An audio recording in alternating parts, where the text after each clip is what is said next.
your lighthouse, shining a light through the fog of film.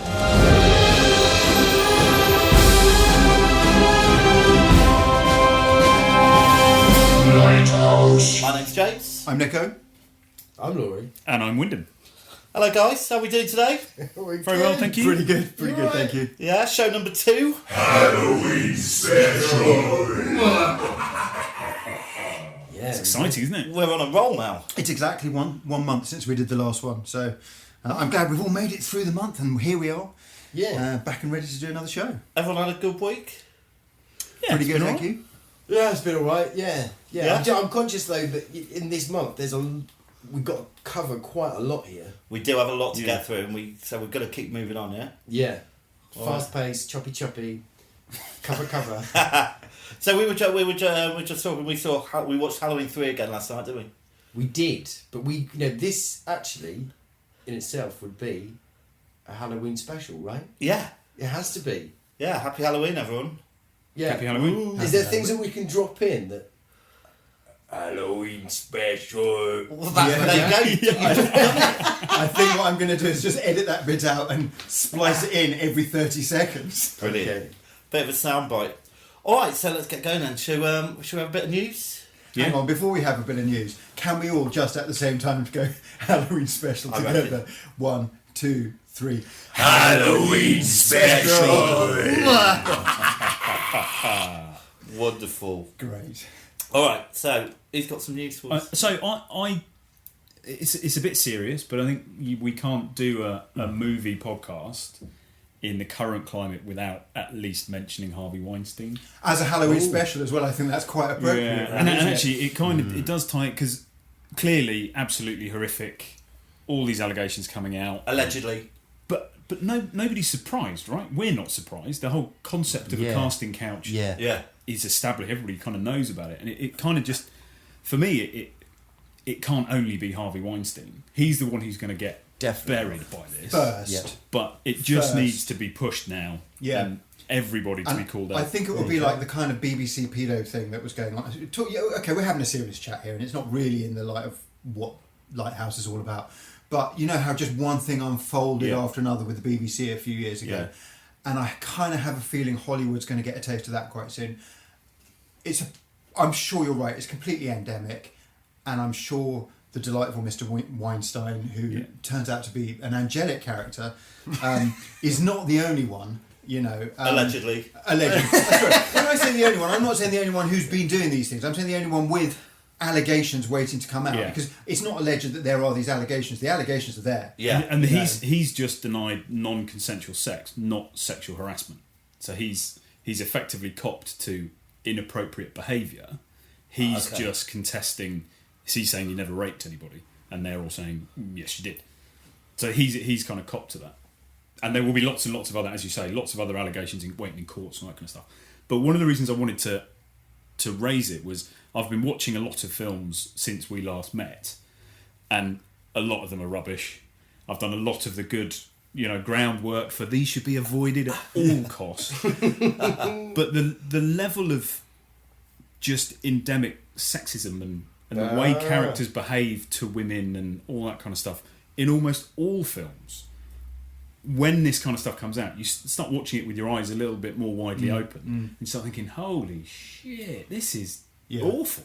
But as a guy who thinks he's relatively enlightened, it takes something like this to really I think as well, it's when you don't notice these kind of things that it's more of a problem. And I think, in a way, all of these things coming out of the woodwork, we're going to start looking at it a bit more and going, oh, right, how did that happen? How did... And it is certainly part of the solution. I don't think there is a simple solution for that kind of sexism in the industry, but it's definitely part of the solution is to get it all out in the open. Yeah. And I do think with these things unravelling, okay, some people's it's going to, there might be people that are falsely accused, or there might be people that come out of the woodwork, because once people start getting money in courts for these things, it attracts a certain kind of person. However, there are some people that have been treated absolutely horribly by the industry, I'm sure, and the more of that does come out of the woodwork, I do think it's going to be a pretty positive thing, hopefully making that industry a slightly better industry for particularly for young women who trying to start out in the business. Well, let's hope that justice is going to be done and people get what they deserve. On that upbeat first note. Halloween! Well, before we do news, I just want to thank everybody for the comments we've been getting. We have been getting some comments about our last podcast. Yeah. We got a message from a chicken Cassandra who has told us that we definitely have to watch a film called The Last Unicorn, which is some sort of animation. I thought maybe we could look at that maybe at Christmas. And this is Chicken Cassandra. It is. Chicken Cassandra, So yeah. thank you for I know her comments. well, actually. Oh, okay. I know of her. Don't make out that we know the people who are writing in. Okay. Then it makes it sound like Yeah. we've just asked them to write in. Yeah, these are like strangers. But What you're saying is you have a stalker, basically. Yeah. Does she have a quarter? No. Yeah. Sorry. All right. Anyway, so let's do a bit of news. I've got a bit of news. Anyone seen the Star Wars trailer? No. Yeah. Oh my goodness. Do you like- What do you reckon? Come on. Right. Well, I'm going to say something slightly controversial. Go on then. I think I'm over Star Wars. Oh my god. Well, I kind of I enjoyed the last film, not the like one in between. You know, the proper last film. What's it called? Force Right. Awakens. Force So you didn't Awakens. like Rogue One? I thought it was- yeah, I did like Rogue One, but if we're just talking about like the main films, it was all right. It was great, but it was just like a bit of a remake, and I just don't know if I can be bothered now. Yeah. It's like it's all been done before. You Yeah. know, is Luke Skywalker going to be evil or not? Yeah, I don't yeah, really yeah. care. So that's very, very good point, isn't it? Because this is an obvious fact, but we really are in that time of any sizable release that's coming out is either a really remake. What? Sizable release. release. Come on! Well, it is a Sunday. It was a big night. Right. So, but any like big film release Thank you. is either a remake or already tie-in an of some established kind or- franchise, yeah. this, that, and the other, and then going back to those. I'm sorry, I do harp on about the good old days, but you really had that time of the 70s. They were really blessed back then in the early 80s. These brand new original ideas coming out of nowhere. People going into a cinema. What was Terminator all about then? Bloody hell, kind of thing. And then Alien. What's all that about? Aliens. Oh, I like a bit of sci-fi. Bloody hell, out They of only showed these in nowhere. the East End of London. These great films, and I might be wrong. I should be maybe sniffing in more corners, this, that, and the other. But at the moment, anything that's that's coming out, that's kind of that's got anything behind it is already kind of established. Yeah, make Blade some new Runner films, again. people. As I said, there's a lot to cover. Blade Runner's just come out. That Blade 2049, whatever it's called. That's a big deal. But it's already. So who's been to see Blade Runner? I have. I I have. saw it just last week, actually. Yeah, I saw it as well. Have you been to see it, Laurie? Right, back to the trailer on Star Wars. Just very, very quickly. It sort of implies that Rey and Kylo could be sister and brother. Could it? Yeah. Okay. Blade Runner. Let's go. Come on. Come on. And is that a problem if they are? Well, I don't Because know. I'm like you, They James. I don't they think I probably really wouldn't care be- anymore. Yeah. Yeah, they probably wouldn't be that obvious, would they? They wouldn't put something like a No, it would plot be a twist in the misleading. trailer. You would you're hope right. it's a misleading. Yeah, but I think piece of it looks great. Good family, wholesome fun. So I'm still completely signed up, as you can Okay. probably tell. I will tell you my thoughts on that. I've not seen the trailer. I don't care what happens with the plot. The fact is, I'm going to sit in a cinema for an hour and a half, 2 hours, however long it is, in the world of Star Wars. Yeah. It's enough. Yeah. Now, I'm not saying, let me just clarify that. The 3 prequels were not enough. They were I awful. really think that has to be said. However, just time spent in that world, Yeah. being 9 again, fucking brilliant. Yeah, Sorry, yeah, yeah. actually, Well, Laurie just has to go into his garage to do that. Yeah. Because he's been stockpiling Star Wars toys for his son's. Shh. Oh, is it a secret? It's a secret for Christmas, isn't A it? secret. he's not going to Is he listen gonna to be this listening? podcast. They're the nice ones, though. They're the Black Series. If anyone... Anyway, And how much has he spent so far? 500 quid? No! Who are these presents actually for? No, exactly, of course! So he's going to go home and found his garage has been robbed now. All right, Blade Runner. Blade Runner. Yeah, I haven't big- seen it. big- I haven't seen the big deal. first one. So- Don't see what the whole point of it is, really. So you're So a I've got a very view. interesting guinea pig. So I'd love you to go and see this new release, actually, and get your kind of opinion from it before you even see So it. have you seen it? No, I haven't. All right, so Nico, Win, what do you reckon? Personally, I absolutely loved it. I really loved it. Oh. I was a huge fan of Blade Runner, and there's a bit where I don't want to give too much away. Give no spoilers. Away. There's just a character reappearing, and we've seen all of this characters reappearing with CGI and all this kind of crap. But it was just, I felt it was really moving, and I've heard it being lambasted and called a bit cheesy, and the actress involved wasn't happy with it, and I just was so blown away when this character walked onto the screen, and it was, oh my god, it's I won't say, but I've probably, for anyone who's seen Blade Runner, you probably know, and not seen the sequel, you probably know exactly who and what I'm talking about. Wakahawa? It was, exactly, yeah, when she was wearing that. So I have a slightly different view. I think it's a beautiful looking film. It's a proper visual. Wow, this looks amazing. Yeah, and I think it's the casting's good. I think what's his name? Ryan Gosling does a really good job. Just for any ladies that are listening to this, sorry to interrupt. I'm sitting here opposite Wyndham, and I think it's fair to say that Wyndham does look a little bit like Ryan Gosling. Oh dear, that's funny. Yeah, it's like looking, yeah. But for me, it was it is a good way to spend a couple of hours. But is my life materially impacted from it? No. Right. I don't think so. There's some really clever bits. The use of music is really, or tone rather than music. So there's through large stretches of it, there's just this really uncomfortable acoustic going on, and it physically makes you uncomfortable while you're watching it. So it's a really interesting watch. Yeah.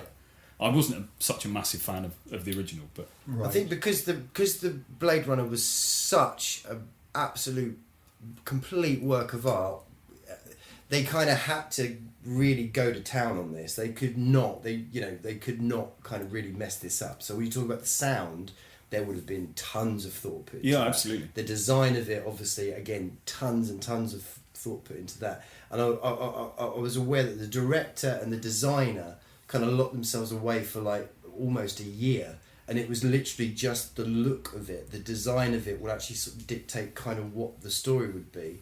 And where the first film, you really got that information when you look at the the scenery and the landscape, you get so much rich information about what these people are, what their life must be, just by the design of it. Whereas a lot of films since that have kind of tried to copy the original Blade Runner, you have like Total Recall, what's the guy, Irish guy, there was a remake Colin Farrell, that you've got it's like Blade Runner. They're obviously ripping off Blade Runner, but when you actually look at the design of it, there's no sort of substance. You don't get any information from it. It's just thick, isn't it? Fluff, and gump. And that's what I've heard about this one.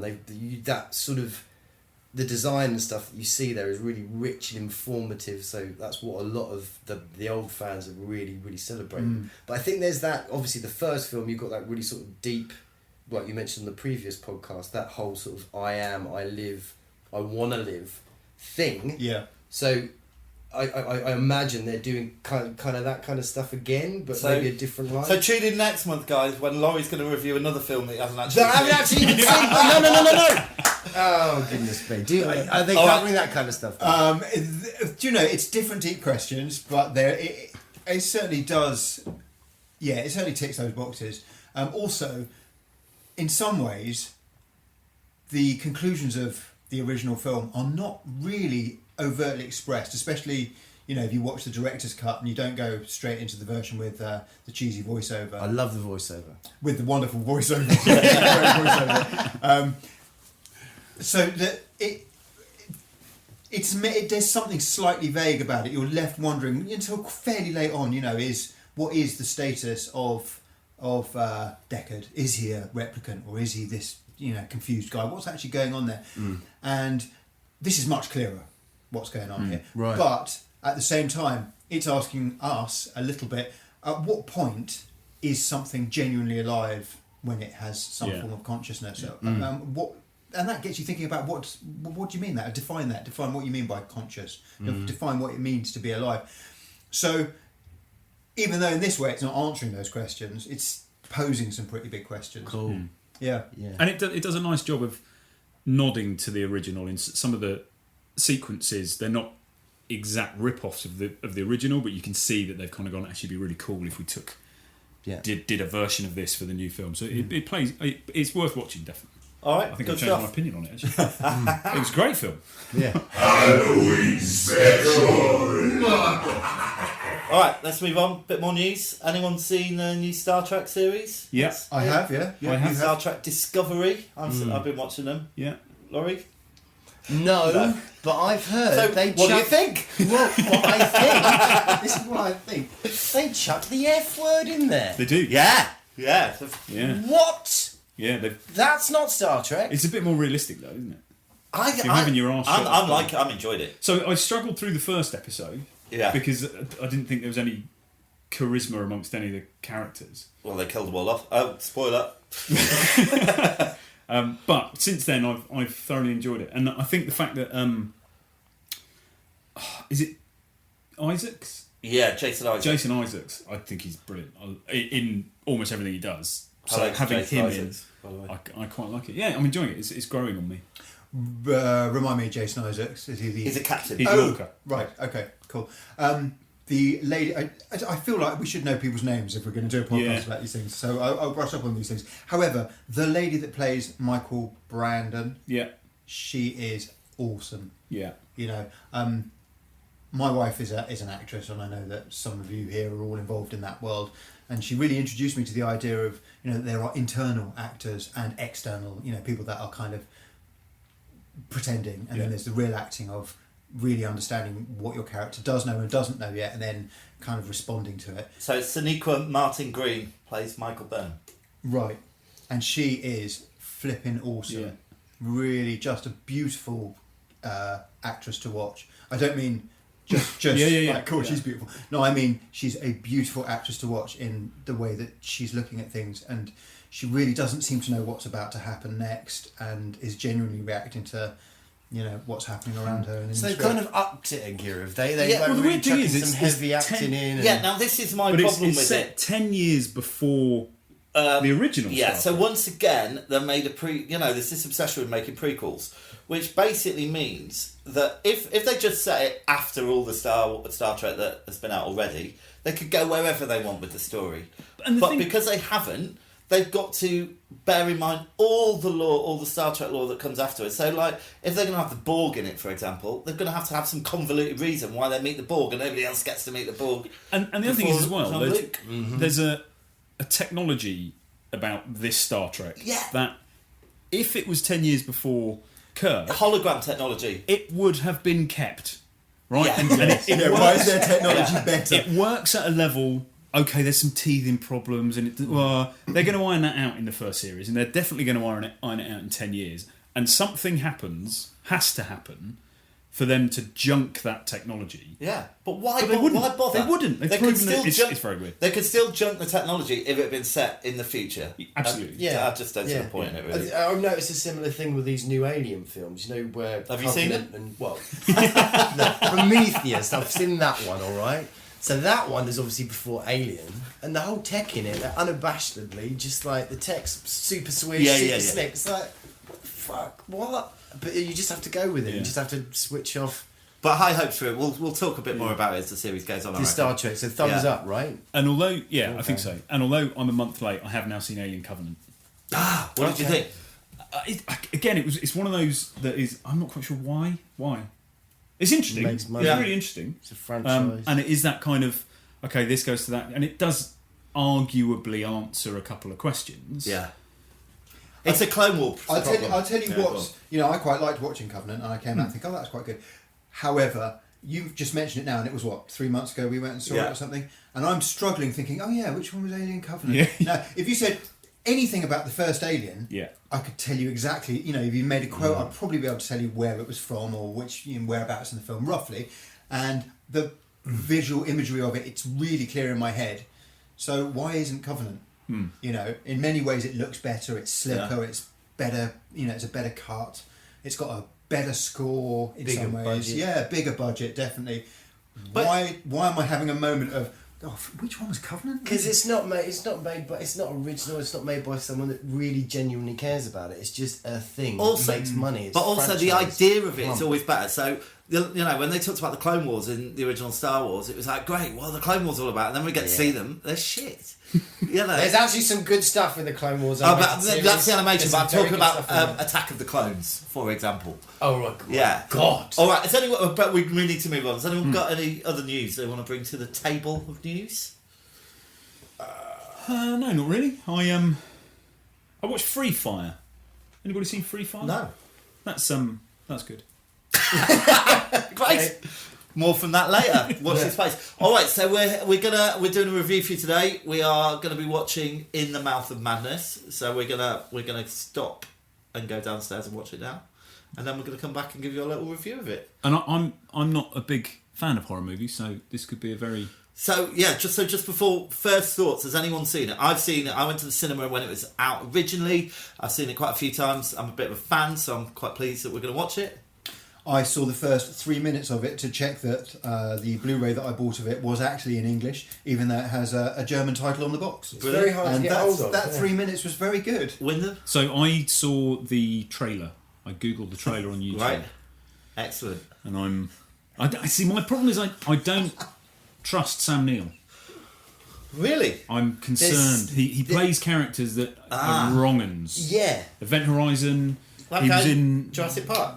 Yeah, Did can't he let trust the him in dinosaurs that. out? Even though you know he's the good guy, Yeah. there's something like Yeah, the second he's got an Nazi edge to him. general. You know Yeah. why? About him. It's because he played Damien. That's in Omen 3. yeah. Is that it? That's Oh, and it. ever since then, it's Ever kind of like since in then, your, we in your cannot- self-conscious. He's it's like, really the devil. Oh yeah, he is the devil. Even when he's playing great people, you're just like, Satan, really? So Laurie, Let's how go about watch you? this. You watched it? I haven't seen it all the way through. I've seen the beginning. I need to see it soberly, clearly. What are you going to do today then? Yeah. I'll watch it. Right, Let's so go watch we're this back stuff. to this break. All right, cool. Come on.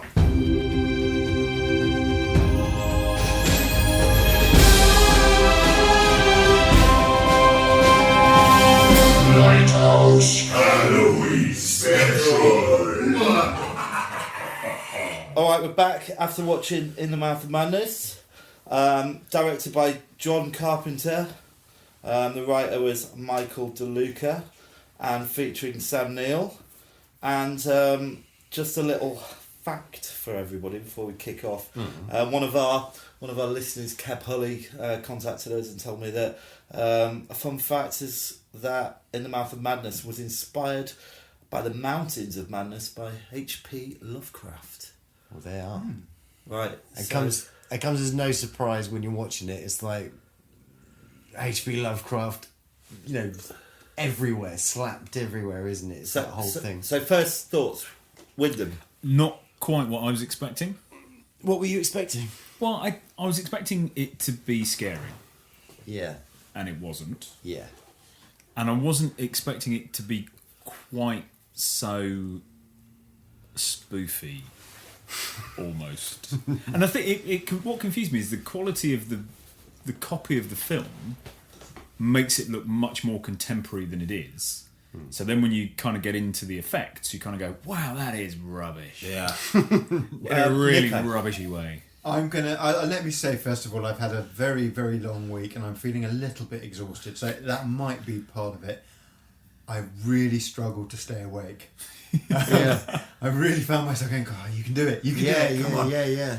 Now, sometimes you hear people talking about, these computer-generated images and graphics, they've got no soul and the weight looks wrong.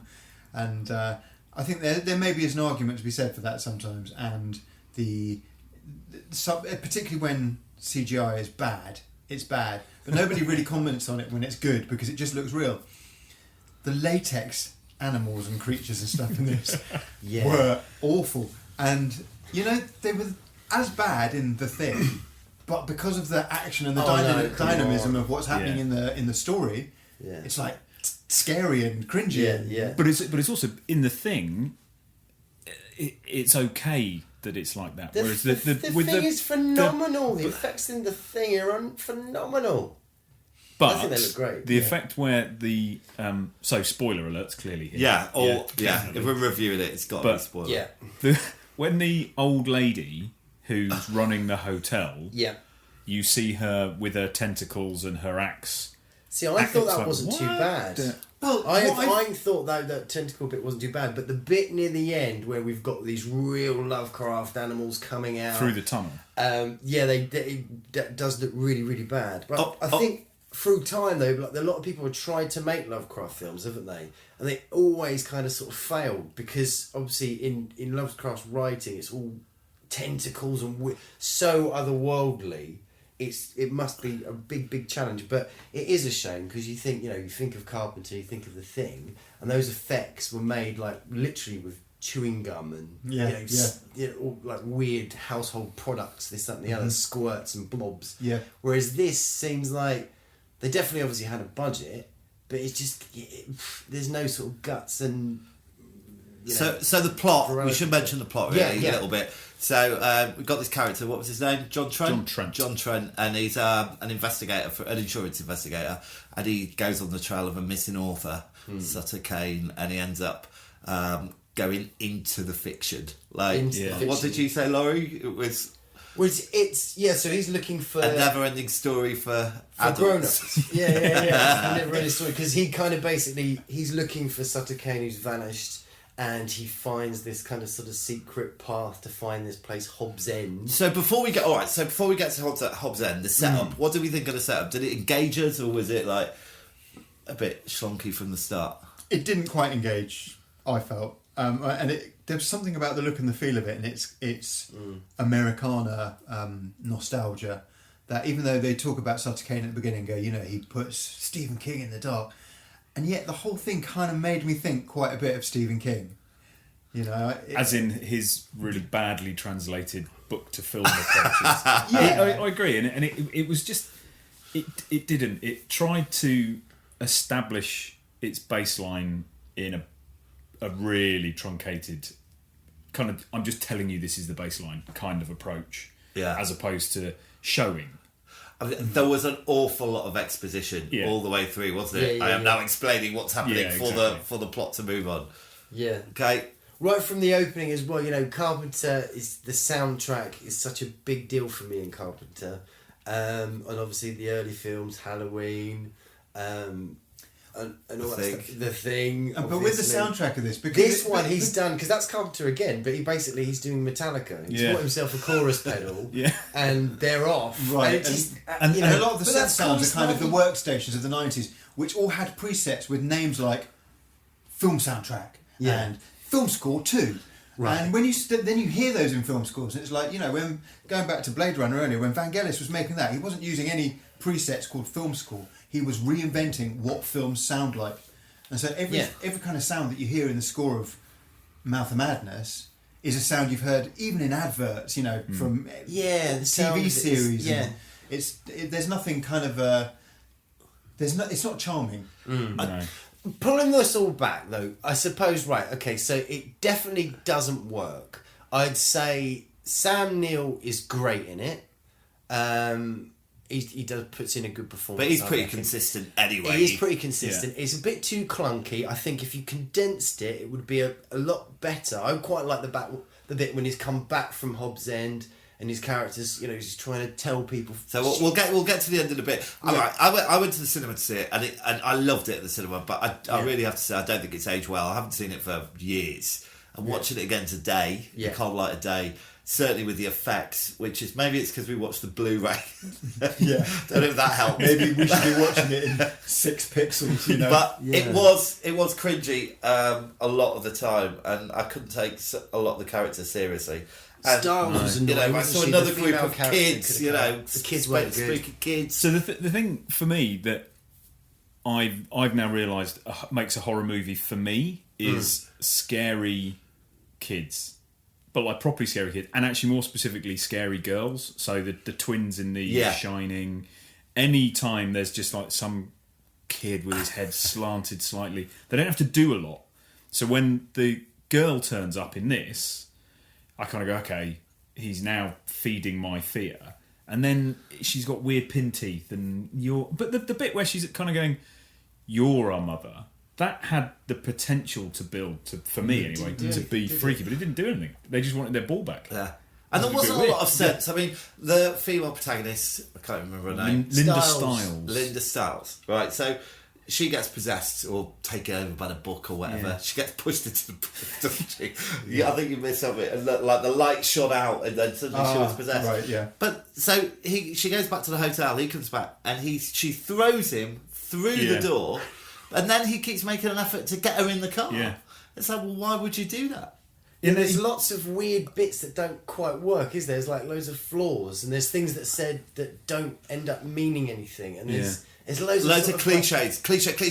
Yeah, there's cliches, and there's loads of jing moments, Bing! But it doesn't make you jump or do anything. Jump shocks that don't make you jump. All for me personally, all that said, I still like it and I hold it dear because it's my boy Carpenter, and he says that it's the third part of his Apocalypse trilogy. What are the other two? First part of his Apocalypse trilogy is The Thing.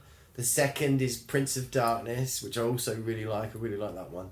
And then this is his third. So the apocalyptic thing, obviously the book's come out, Hobbs End or whatever it's called, and everyone's gone book's mad. in the The Mouth of whole Madness. world has gone crazy. Yeah. Oh, the book's actually itself, The Mouth of Madness, sorry. So let's talk a little bit about the end. So Sam Neill gets out of the town and he has to deliver the manuscript, which he keeps trying to destroy. It keeps turning up again. Yeah. And then it all goes a little bit meta, doesn't it? You know, he ends up going to watch the film that we're watching in the cinema. Yeah, so I like that. I really like that. I think it sort of saves it quite a lot, actually. That Although what would last happen sort at the end of the film?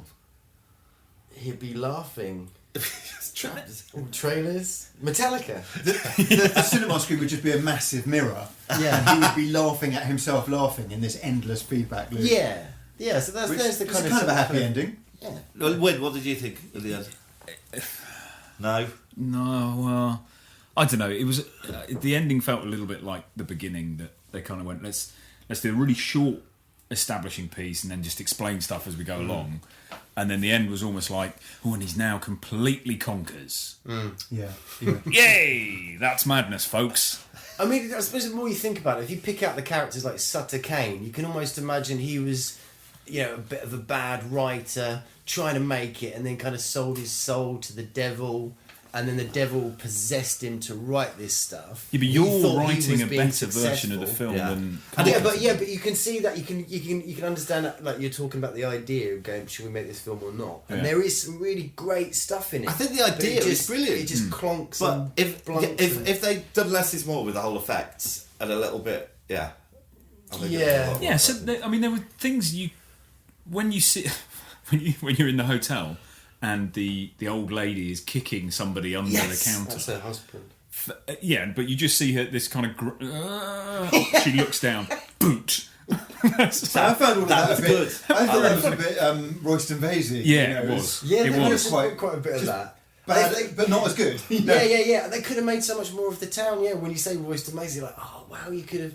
So all right, so is there a problem? Maybe it's just not aged. So we've seen too much since the film. No, I don't think it's Before we do it, that. talking about aging, I think Yeah. something has to be mentioned about costumes. Yes, I was going to say No. the scariest thing in that film is Sam Neill's costume. The jacket, jean, cowboy boot combo Yeah. is a shocker. Checking, I'm not. No, lying. I see, I And kinda like officey women that work in publishing at the beginning, what they're supposed to look like, So it's past the big shoulder pads of the 80s, but before people kind of got a bit more comfortable and relaxed. Yeah. And it's just like, what is everybody wearing? They look like they're wearing clothes that are still in boxes. It was really weird to look at these office shots just because of the way people were dressed.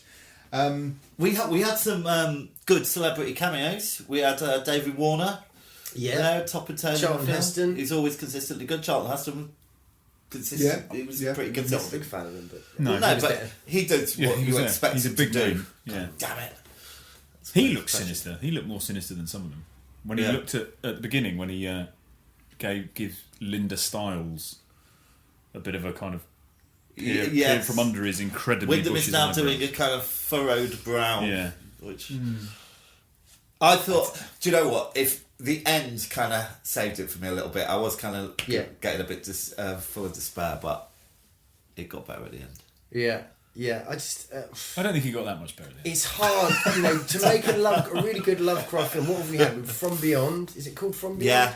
That's pretty good, but Yeah. it probably goes a little bit too much in the perverted. Well, it goes a lot in the perverted space. Oh, that's all right though. But yeah, that's all right, isn't it? Yeah. But what other Lovecraft things have done well? I don't know. It had a go. I think when you say about time, it was of its time kind of thing.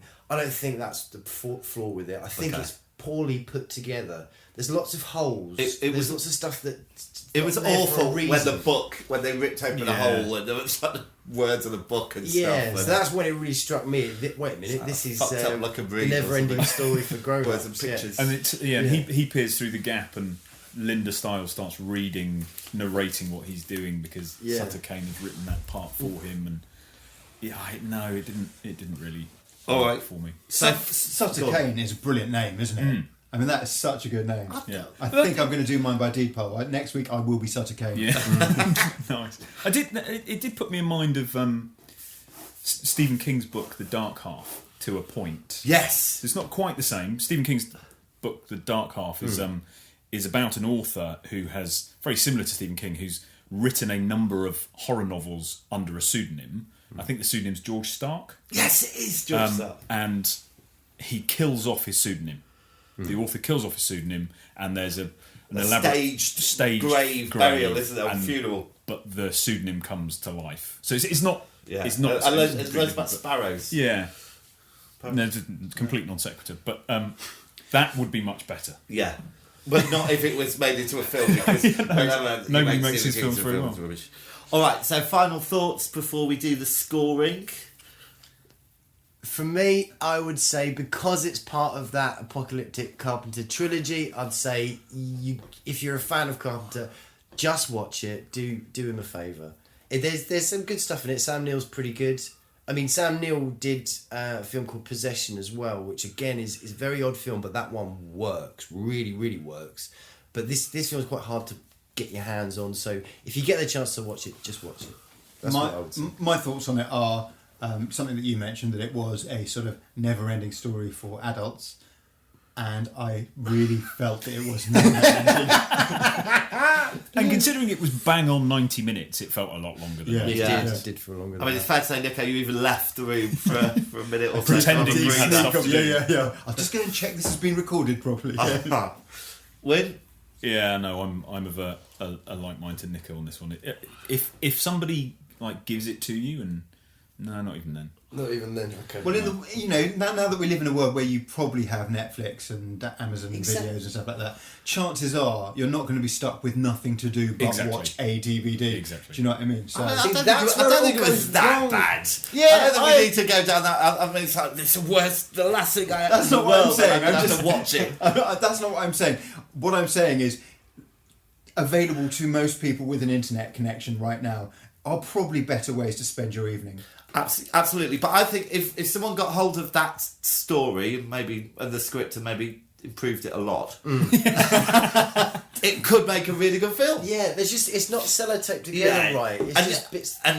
All right, so we're gonna mark it out of 100. We're gonna start with Nico and go round. So you get to mark it each out of 100, and then we'll make a percentage. I'm gonna work out the percentage. Okay, I'm gonna go for 23. Ooh. It's a nice number, harsh. 23. I like 23. All right. So I'll go for 60. That's a bit more respectable. I feel a burden because I kept going on about how good this film was, but it was a long time ago. I just think it should be seen. Yeah. You know? I'm wondering if you're going to mark it up or down because of that. You're going to try and sort of cover your ass and say, no, I think it's a 90. No, I'm going to be fair. There's good bits in it. I just didn't find it engaging, so I'm going to have to go for a 15. I wouldn't recommend somebody spend their time watching it. Okay, well, I'm not going to go quite that low, but it wasn't as good as I remember, so I'm going to give it a 43. Oh, blimey. Poor mouth of madness. I feel bad for it. I know, but I mean, we've got to be honest. So I am just going to top up the scores. This is now James doing mental arithmetic live on podcast.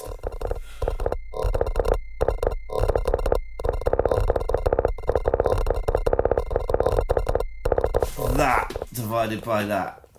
Okay, so it's You have 45-ish. No, this Don't is give it this away. This will be in the advert, the trailer. This is the trailer. All right. Okay, so by the power of maths, we've got a rating out of 100. In the Mouth of Madness rates 45.2. Not too bad. Well, it's number 1 on the leaderboard. Yeah! So, probably be the only time it ever is. But all right, so that's our review of In the Mouth of Madness. Hope you enjoyed it. We now have the exciting task of deciding what we're going to do for next time's podcast. So, Nico, you get the honour of choosing this month. Have we got your balls? What we're going to do, I've got my balls. So, Are we going for a specific year or?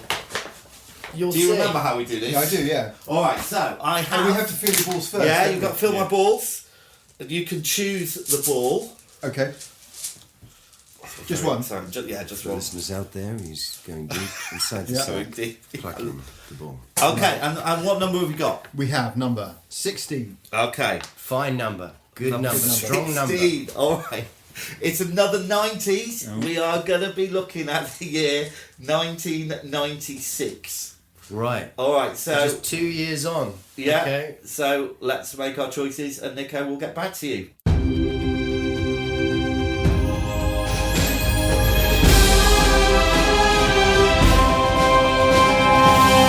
Lighthouse Halloween Special. So Nico, you get the choice, the big choice of choosing a movie for next. I can't wait to hear what you guys have come up with. 1996. So Laurie, you get to make the choice first. David Cronenberg. You're not what?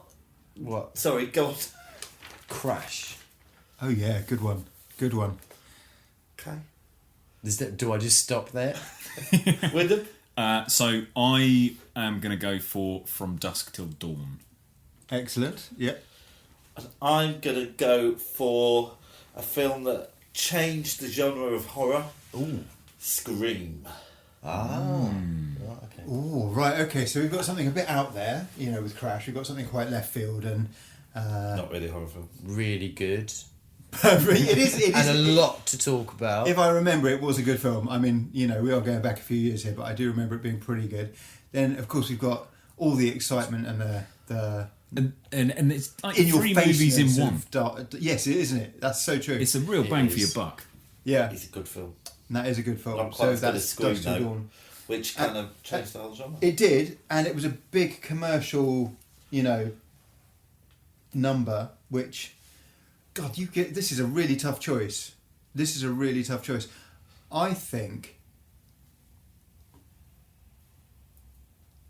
Be brave. Come on. I think I'm going to go for Crash. Yes! I do think I'm going to go for Crash. Good man. I just Do you think know there's- what happened last time he chose a film? I know, and I'm sure we'll regret it. But there's something to sink your teeth into there. Really Whereas is. I think we'll have more of a ride with Dusk Till Dawn. To be honest, no offences to... Can I just check? Is Crash? Does it fall into our remit? Yeah, completely. It's cold. Yeah. Sci-fi. Yeah, it's sci-fi in a way. And there's horror. All right, you win. Right, so next month it's Crash. So please, 1996 Crash. Watch it and then listen to our wonderful review.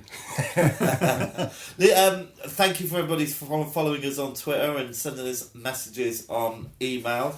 Our Twitter handles at Movie Lighthouse, and our email address, if you want to send us a message, please send us a message because we'll read them out. Yeah, go on. Is movielighthouse@gmail.com, and also please rate and review us on iTunes because we need to do better than we're doing. We're not doing too bad. We're doing all right, but it'd be nice to do better. It'd be nice to be number 1. Wouldn't it? Yeah, that's my Great. That's my own. Does it still currently say not enough ratings to have a rating? No, we've got okay. ratings. We've got quite a few listeners, but we need more. So tell your friends or the people you don't like. Tell them. Love you, Chicken for Sandra. So yeah, we'll Fucking definitely shout watch out. the Last Unicorn. We'll definitely get on that. That'll be promise. Christmas, right? So Laurie, you wanted to do something before Well, we I finish? did want to do something. I'm looking out the window. There's a season out there, and we're coming up to. You're dropping in now. Halloween. yeah, that kind of thing. Scary So, Halloween It's sounds. Halloween. It's Halloween. So I'm just interested to know if any of you guys kind of have a favourite kind of go-to Halloween film, or a few kind of things that you would say you maybe this year you're planning to watch? I don't know. But yeah. Shall I go? Yeah. Okay, so growing up as a kid, I loved Hellraiser. Yeah. As a film. That was a proper, this is like scary, there's supernatural, it's people with nails in their heads. Pretty freaky horrible stuff. And it's its 30th birthday this year, I think, and they're doing a cinema re-release, small-scale cinema re-release of it. So maybe that could be a school trip sometime. But the other one I've watched this year, and this is also a mention to a friend of the podcast and friend of ours, Jasper Graham, executive produced a horror film called Pontypool back in 2008. And I watched it this year. Sorry, Jasper, it took me 9 years. But it's really interesting. It's set in a tiny little village in Canada, and it's set in a radio studio, so you've got that kind of restricted geography, and the world is going to crap outside, and you end up finding out some stuff in it that it's just really, I can't give it away, but it's really interesting. But it conforms to my version of what a horror has to have. It has a scary girl in it, and it's good. It's worth a watch. Pontypool. And you're watching that at Halloween, right? Yeah, absolutely. Yeah, because it's a horror. Brilliant. Mine's probably similar to yours, Laurie. It's Halloween 3. Love Halloween 3. It's brilliant. It's just completely different to all the other Halloweens. And it's horrible. It's proper nasty. Nasty. There's a very, very nasty scene in it. It's a brilliant, brilliant, brilliant film. Yeah. I'd agree with you. I think for Halloween, for me, I just get really cosy. It's that whole season, we're moving into sort of darkness. So I want a film that's got sort of chocolate in it, or the season itself in it, or Halloween in it, actually in the film itself. So mine obviously would be Halloween. That one, and then Halloween 3, but then also The Exorcist as well is a big favourite. I like watching it Halloween because you have that whole scene when Tubular Bells kicks in and you got the children running around. So, yeah, that. I think now that you mentioned The Exorcist, as a kind of a running theme, I find films about exorcisms and possession just with scary little girls and stuff like that. There's something about demonic possession. Yeah, and that is a scary girl. Yeah, and that is a proper scary girl. Yeah. But there are lots of films kind of along those lines. And some of them don't even have to be like outright scary possession. And one film that the original film version of The Amityville Horror, I think, has got a really good demonic kind of scary vibe to it. Yeah. And, as someone that isn't a religious person, the idea of upside down crosses being scary, it should mean absolutely nothing to me. And yet I'm like, oh my God, that cross was right wrap the minute ago. Now it's upside down. And there's flies in the room. There's flies. Yeah. And why would that be scary? And yet the tension and the build up of it. And they made a remake of it not that long ago. Well, I say not that long ago, 10 years ago or something. And it was all better and it looked better and the colour was more vivid and it was like, yeah, all right, whatever. The old version. Get out! Yeah, get out! It was brilliant, it was really creepy. So I might suggest that. Having said that, we were talking about... That's a brilliant call. I haven't watched that in a long, long time. I am watching that this Halloween. Brilliant. Yes. Brilliant. Also, I've got a family and I've got kids and I would like to watch something that's kind of a bit scary with the kids, but about as scary as a good episode of Doctor Who. Yeah. And so if anybody's got any suggestions about anything like that, either here in this room or if any of you listeners want to let us know about that, anything that I could watch with the family that's a bit Halloween-y, but, I'm not then going to have to pay thousands of pounds in therapy for the kids afterwards. Yes. Would be great. I want to know that too. I'm in the same pickle. I was thinking Beetlejuice. Is it Beetlejuice? I don't know. Well, I think we'll do that conversation another time because I want to go home. So, well done everyone. Have a happy Halloween wherever you are. And I've been James. I'm Nico. I'm Laurie. And I've been Wyndham. Yes.